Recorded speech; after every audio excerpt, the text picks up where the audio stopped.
My name is Kate del Castillo. I'm an actress and an activist. As an actress, always, my dad being an actor, like I always moved in that industry, in that ambience of fame and this weird thing that fame is. And I lived in a pretty nice environment. I met this soccer player. He was one of the best soccer players in Mexico City. He was awesome. He was very handsome, very charming. I met him around 27, so I knew already what I was doing. I knew I've have been working as an actor for a long time now. I was totally independent, but I was still living with my parents because I was very happy with them. And so I met this guy. I fell in love. We dated for a year, almost a year.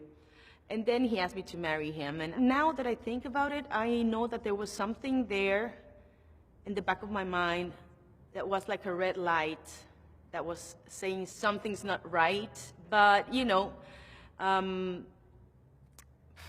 you're in love, you don't see those signals. So I got married, and things just went the other way, went wrong on my honeymoon.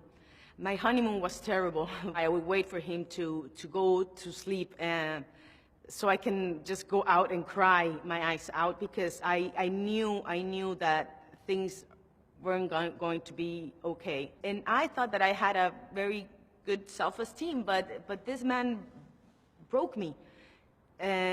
In many, many ways.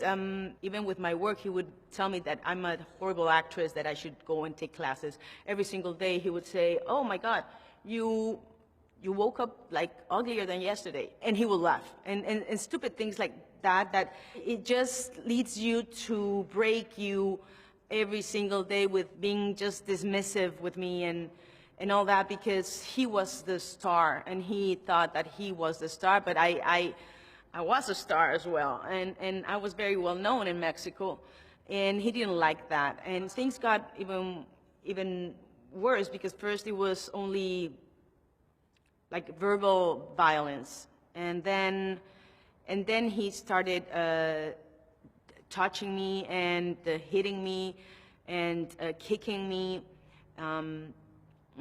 He tried to choke me many times.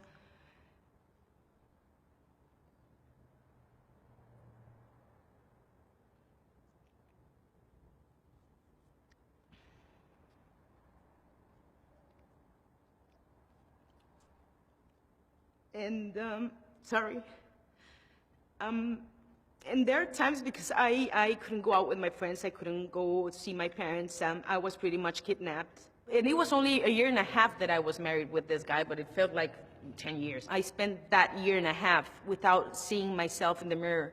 I knew that that was not me. I knew that I won't like what I see in the mirror.